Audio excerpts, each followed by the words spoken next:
Hello, everyone. This is Lions Den with another news and commentary.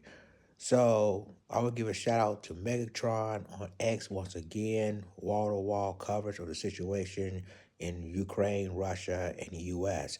So, now NATO, and this is according to Megatron, shouts out to him. NATO considers preemptive strikes on Russia territory, said Admiral Rob Bauer. NATO is discussing the possibility of carrying out preemptive precision strikes on Russian territory in the event of armed conflict, said Admiral Rob Bauer, chairman of the NATO Military Committee. This is a new discussion within NATO, and I am glad that we have changed our stance on this and on the idea that we are a defensive alliance, that we will sit and wait to be attacked before responding. It is more prudent not to wait, but to strike Russia launches if Russia attacks us. So that's from the chairman of NATO Military Committee, Admiral Rob Bauer. There's a lot of stories. I'll get to that in a second. There's more breaking news, according to Megatron. So now France and Great Britain considering sending troops to Ukraine, according to Le Monde. The French newspaper Le Monde announces that after the election of Donald Trump for president, discussions are now underway in both France and the UK regarding the deployment of soldiers as well as private defense contracts to Ukraine. Let me say this. We knew this is going to happen. You got NATO, according to, a few days ago, Germany has sent NATO soldiers, 800,000 soldiers to Ukraine, right? Now you have NATO confirmed that if they were attacked, then NATO will respond with a preemptive strike. And now you have France already said that you know that France can allow Ukraine to use their missiles to hit Russia. And now you have both Russia and the UK together says, we're going to send soldiers to Ukraine to join the Ukrainian forces to attack Russia. This isn't good. And what we're seeing, and I'm just, there's a comments in response to what British and France was about to do. Now you get NATO countries are already said they're ready for war. And now you got the United States. Now you see one of the United States, diplomats didn't say anything. They ain't say anything about that's the end of the tweets. But they didn't say anything about, going to attack Russia as of yet, even though the United States are a part of NATO. Great Britain and France are part of NATO. And the only reason why they're doing this is because that, Ukraine just joined NATO and Russia don't want that to happen, but Ukraine joined it anyway. So now, by messing with Ukraine, you got all the NATO countries are joining forces and say to Russia, we were ready to attack you if you attack Ukraine again.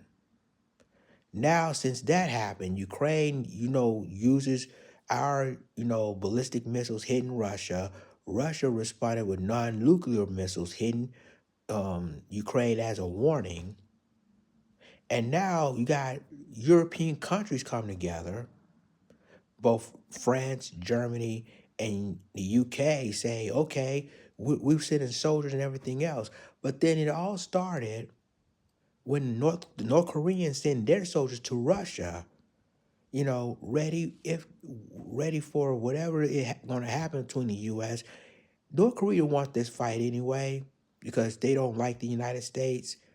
But even with this, you got the European allies now saying that they're sending soldiers to Ukraine and joining with the Ukrainians.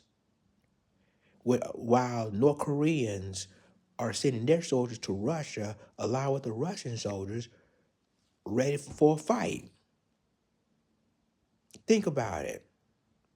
And I told y'all before, we knew this is going to happen. And so, since the United States and the European allies like Germany, France, and the United Kingdom all come together, bringing soldiers, bringing missiles and everything else with Ukrainians, this is going to be a World War III situation. And a lot of people were worried that Russia, if the nuclear war about to happen, that Russia is going to send nuclear missiles to either Washington D.C. or New York City. I told y'all before, the first strike I believe Russia's going to hit is Alaska. Because I told you before, Alaska and Russia are that close. Matter of fact, I believe that Alaska used to be Russia until the United States bought it in the 1800s. That's how close. That's how close it is. And I already told you what Sarah Palin said. When Sarah Palin said, I can see Russia from there, because she lived in Alaska when she was John McCain's running mate. And everybody was joking, everybody pointing the finger, laughing at Sarah Palin, and Sarah Palin is telling the truth. But with that being said, though, this is escalating more than you think. And I think the United States, and here in the U.S., we're not taking this situation seriously, and we should be. Because now you got our European allies now, as well as NATO confirming that they will be ready if they were attacked by Russia. This is going to end up being a World War III situation. And I know, again, I told y'all before that we can talk about Diddy. We can talk about the fallout of Donald Trump's, winning the presidency, Sarah Palin, and all this. But this is much more important than anything. Because if we decided to go to war with Russia using our nukes, our lives, their lives, our European allies and their citizens' lives will be in complete danger. And this is something we need to think about, just in case if we are going that way. Now, I did read a tweet that Germany chancellor changed his mind, but then you already sent 800,000 NATO soldiers to Ukraine. You guys did. I'm not Germany. Now all of a sudden they realize that they shouldn't have did that. And plus, y'all are already NATO. Y'all part of NATO. So what's the point in you changing your mind now? I'm just saying. But yeah, that's crazy though, man. We just really need to think about all of this. But it shows you, ladies and gentlemen, that this situation is going to get worse and worse by the hour, by the minute, and probably by the weeks to come. Let me know what you think in the comments.